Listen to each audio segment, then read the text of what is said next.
people. They just cover up their lives. It's there, they just cover it up. It's just a cloud of failure, a cloud of good intentions, but something's hindering me from getting there. There's a tree in the way. There's something hindering me.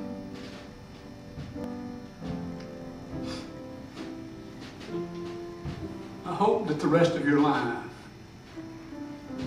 and that every Christian's Christmas season, that you light your tree, or you go to one of those festivals of lights. There's some of those they say that have 1,000,000 lights.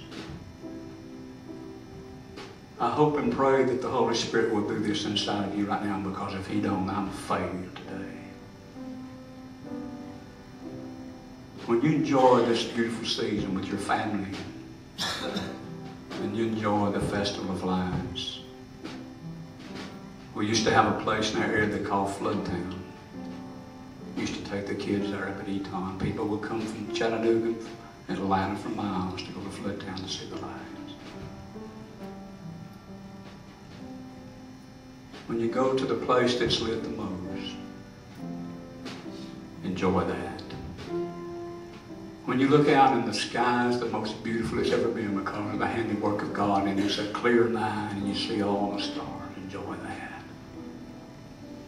But somewhere, when you go see the beautiful lights, try to drive to a place where there are no lights shining. Try to go out on a dark night when there's no stars shining. Go in your closet sometime on a dark night and cut out everything, every light in the house, and just go in there. In front of my house, there's street lights all down the lane. Not like that.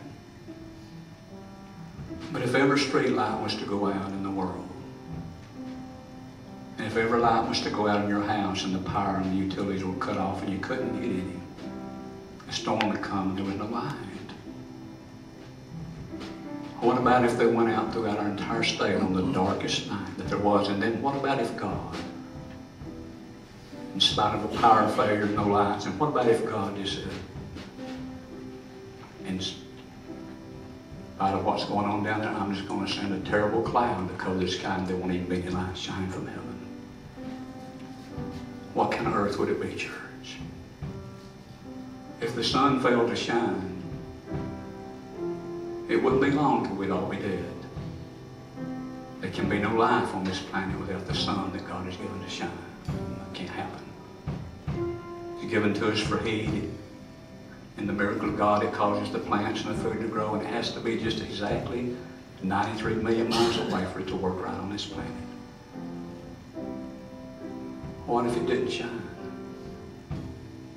Talk about global warming, it would all be frigid, it would all be Antarctica in just a little while. And then there's some people. Used to be a minister come to our church, he was blind. Couldn't see. When he was born, he was blind in one eye.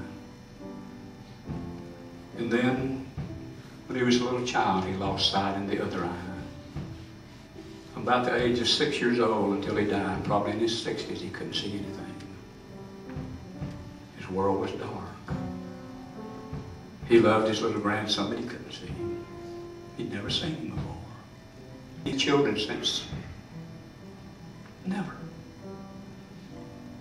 He brought children into the world, and grandchildren. He never saw their faces. He never knew what they looked like. He could just feel and imagine. He was blind. There was no light. If he went to the brightest place and went out on the brightest day in the middle of summer when the sun was shining, and when he went, he looked, he couldn't see anything. He was blind. There was no light. It was dark. Everywhere he went, there was darkness, no light. But he had a Braille Bible, and he learned to read by Braille. And he had a call of God on his life.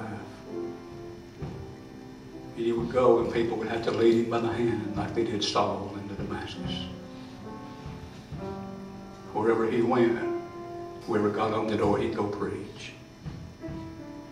They had to lead him, he couldn't see. They'd lead him to the pulpit, they'd lead him to the restroom, and they'd lead him to the car to take him back home.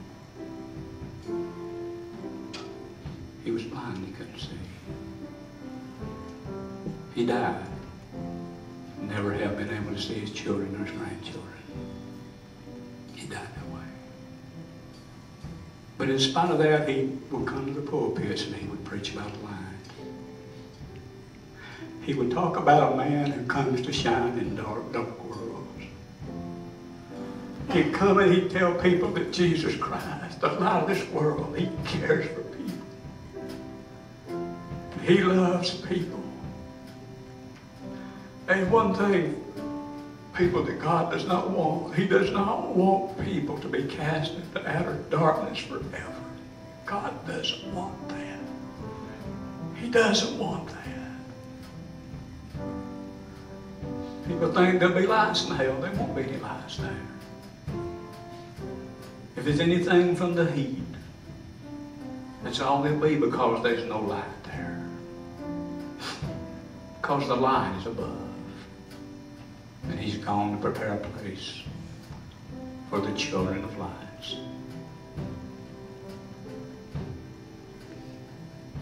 Someday on God's calendar,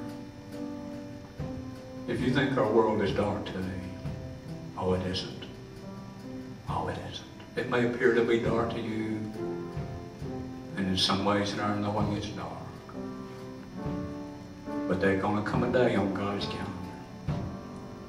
Darkness is going to hit this world, and it's going to be chaos like it's never been before. There won't be any Christians left to let their light shine. In the season that we celebrate his birth, there won't be any here. None. They'll be gone. There won't be any preachers of God to preach about the light. Won't be any opportunities. Won't be any seasons to witness. Quitting in a little while. I'll give you the words of my Jesus before I close. He had but a short time to work, you know. He really did. By the Jewish rituals, he couldn't work till he was 30 years old, though he did a miracle or two because his mama asked him to. When you come of age, he could become a Jewish rabbi. He had 3.5 years, a short time, to do the works that God sent him to do. And he started gathering people together. Gathering them in disciples, followers. He knew that time was short. And here's what he said. He said, I must do the works of him that sent me while it is day. For the night cometh when no man